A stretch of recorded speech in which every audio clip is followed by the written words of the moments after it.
2022 May മാസത്തിൽ ഒരു pastor Kerala രാഷ്ട്രീയത്തെക്കുറിച്ച് പറഞ്ഞത് ചില കാര്യങ്ങൾ ഇന്ന് വീണ്ടും വൈറലാകുകയാണ്. അന്ന് പലരും അത് വെറും പ്രസംഗമായി തള്ളിക്കളഞ്ഞു. പക്ഷേ ഇന്ന് ആളുകൾ തിരിഞ്ഞു നോക്കുമ്പോൾ മറ്റൊന്നാണ്.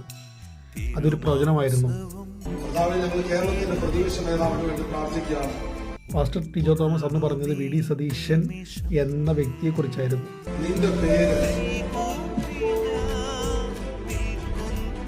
കേരളത്തിന്റെ ഇലക്ഷന്റെ അവസാന വാക്കുകൾ ഒരു രാഷ്ട്രീയ നേതാവായിട്ടും അദ്ദേഹത്തിൻ്റെ വിശ്വാസ ജീവിതത്തെക്കുറിച്ചും ഭാവിയിലുണ്ടാകാനിടയുള്ള കാര്യങ്ങളെക്കുറിച്ചും പരിശുദ്ധാത്മാവിനെ കാണിക്കുന്ന 4 വർഷം കഴിഞ്ഞ് മെയ് മാസം കേരളം ഞെട്ടുന്ന അത്ഭുതപ്പെട്ടു പോകുന്ന തകർന്ന പാർട്ടിയെ തിരിച്ചു പണിത്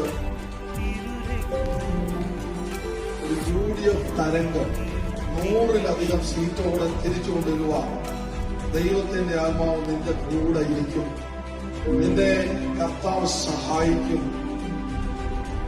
ഏറ്റവും കൂടുതൽ മന്ത്രിമാർ തോറ്റുപോകുന്ന ഒരു ഇലക്ഷൻ ആയിരിക്കും നിന്റെ മുമ്പിൽ നീ നയിക്കുന്ന അടുത്ത ഇലക്ഷൻ.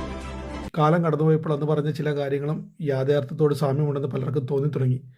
അതുകൊണ്ടാണ് ഇപ്പോൾ സോഷ്യൽ മീഡിയ മുഴുവൻ ഒരു ചോദ്യം വരുന്നത്. 2 മതനേതാക്കന്മാർ എതിരായിട്ട് വരും. അതിനകത്ത് ഒരാൾ കൂടുതൽ പത്രക്കാരോട് നിനക്കെതിരെ സംസാരിച്ചുകൊണ്ടേയിരിക്കും. പക്ഷെ അവരെ എല്ലാം നിഷ്ഫലമാക്കിക്കൊണ്ട് 100-ലധികം സീറ്റോട് നീയും നിന്റെ പാർട്ടിയും കേരളത്തിൽ അധികാരത്തിൽ വരുന്നതായിട്ട് പരിശുദ്ധാത്മാവ് എന്നെ കാണിക്കുകയാണ്. പ്രവചനങ്ങൾ ശരിക്കും സംഭവിക്കുമോ? അല്ലെങ്കിൽ സംഭവങ്ങൾക്ക് ശേഷം മനുഷ്യർ അർത്ഥങ്ങൾ കണ്ടെത്തുന്നതാണോ? ഒരു ഡസൻ മന്ത്രിമാർ തോക്കുമെന്നിട്ട് അതിൽ കൂടുതൽ മന്ത്രിമാർ തോക്കും. ഞാൻ 100-ലധികം സീറ്റ് എന്ന് പറഞ്ഞപ്പോ എന്നെ ഒരുപാട് പേര് പരിഹസിക്കുകയും അധിക്ഷേപിക്കുകയും ആക്ഷേപിക്കുകയൊക്കെ. വിശ്വാസികൾക്ക് ഇത് ദൈവത്തിന്റെ ഇടപെടലായി തോന്നാം, അല്ലെങ്കിൽ തോന്നും. സംശയമുള്ളവർക്ക് ഇത് യാദൃശ്ചികമായി തോന്നും.